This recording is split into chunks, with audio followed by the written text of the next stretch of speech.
أعوذ بالله من الشيطان الرجيم بسم الله الرحمن الرحيم ورتل القرآن ترتيلا بارك الله لنا ولكم في القرآن العظيم আল্লাহ পাক রব্বুল আলামিনের দরবারে অসংখ্য অগণিত শুকরিয়া আদায় করছি যে মহান রব্বুল আলামিন আমাদেরকে আজকে এখানে হিফজুল কোরআন প্রতিযোগিতায় অংশগ্রহণ করার জন্য সুযোগ করে দিয়েছেন, সেজন্য শুকরিয়া আদায় করি আলহামদুলিল্লাহ।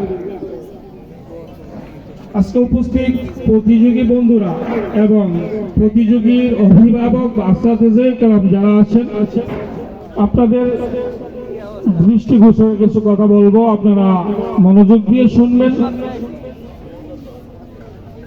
প্রতিযোগিতা সারা বাংলাদেশে বিভিন্ন ফাউন্ডেশন প্রতিযোগিতার ব্যবস্থাপনা করে থাকেন এবং প্রতিযোগিতা যারা ব্যবস্থাপনা করেন, একটা প্রতিযোগিতার আয়োজন যারা করেন, তাদের কত শ্রম পরিশ্রম কত সময় এর পিছনে ব্যয় করতে হয়, যারা এই আয়োজন করে না তাদেরকে এটা বোঝানো যাবে না।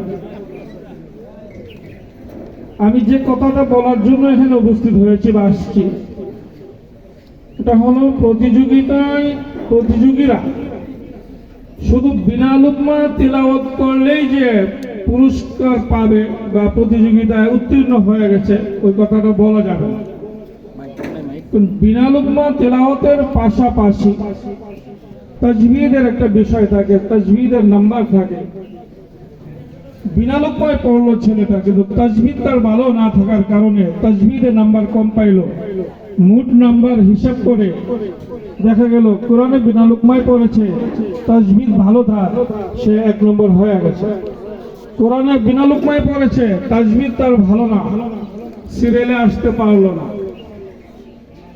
এই সমস্ত পরিস্থিতিতে যে সমস্ত মাদ্রাসার ছাত্ররা বিনা লুকমায় তেলাওয়াত করে কিন্তু তাজবিদ ভালো না, তাজবিদ ভালো না হওয়ার কারণে মোট নাম্বারে গিয়ে নাম্বার কম পেল, সিরিয়ালে আসতে পারলো না।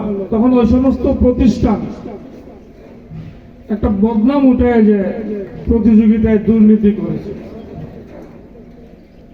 প্রতিযোগিতা যারা আয়োজন করেন তারা দুর্নীতির জন্য করেন না, স্বচ্ছ প্রতিযোগিতা করবে এই বিধেই ওনারা প্রতিযোগিতার আয়োজন করবে। আর কোনো প্রতিযোগিতায় স্বাভাবিকভাবে দুর্নীতি হয় না। কোনো দুর্নীতিগ্রস্ত মানুষ যদি থাকে ওনাদের কারণে বিভিন্ন স্বার্থে দুর্নীতি হয়ে থাকে, কিন্তু প্রকৃতপক্ষে প্রতিযোগী যারা প্রতিযোগিতার আয়োজন করে তারা দুর্নীতি করার জন্য প্রতিযোগিতার আয়োজন করে না। অনেক সময় এরকমটা হয় যে প্রতিষ্ঠান থেকে ছাত্রগুলি আসছে, ওই ছেলে যখন বিনা লুকমায় তেলাওয়াত করলো, করার সাথে সাথে উস্তাদগণ মাদ্রাসার মুহতামিম সাহেব অথবা ছাত্র অভিভাবক অথবা আশেপাশে বন্ধু বান্ধব যারা আছে তাদেরকে জানিয়ে দেয় যে হ্যাঁ আমার ছেলে বিনা লুকমায় পড়ছে, ইনশাআল্লাহ পুরস্কার পাবে।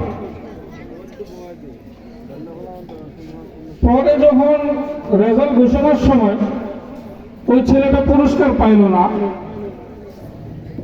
তখন যিনি আগেই ফোন করে জানাই দিয়েছে যে বিনা লুকমায় পড়ছে, ইনশাআল্লাহ পুরস্কার পাবে, কিন্তু পুরস্কার পাওয়ার সময় যখন পুরস্কার পেল না তখন উস্তাদের মাথা একটু খারাপ হয়ে যায় যে মাদ্রাসায় গিয়ে হুজুরের কাছে হুজুরের কাছে কি জবাব দেব। বন্ধু বান্ধব বা ছাত্র গার্ডিয়ানকে আমি বলে দিয়েছি বিনা লুকমায় পড়ছে পুরস্কার পাবো, কিন্তু পুরস্কার পাইল না, আমি যে আগে জানাই দিলাম ওই গার্ডিয়ানকে কি জবাব দিব।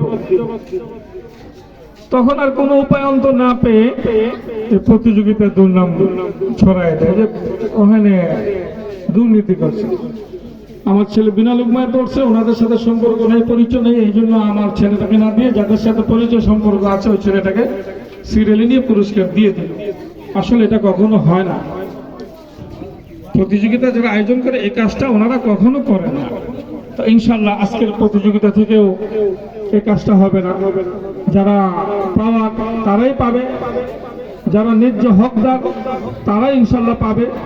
এখানে একচুল পরিমাণ এদিক সেদিক করা হবে না ইনশাআল্লাহ। আর যেহেতু আমি এসেছি, আমি যেহেতু হুফাজের কেন্দ্রীয় কমিটির একজন সদস্য, এই হিসাবে সর্বোচ্চ দায়িত্বটা আমার আছে এবং ঢাকা বিভাগীয় কমিটির আমি একজন দায়িত্বশীল এবং নারায়ণগঞ্জ জেলা আমি দায়িত্বশীল, দীর্ঘদিন যাবৎ হুফাজে কাজ করে যাচ্ছি। ইনশাআল্লাহ যারা আজকের প্রতিযোগিতায় অংশগ্রহণ করেছেন আপনারা নিশ্চিন্তে থাকবেন, কোনো প্রকার দুর্নীতি তো হবেই না এবং যার যে হক তার হক থেকে চুল পরিমাণ কম বেশি হবে না ইনশাআল্লাহ।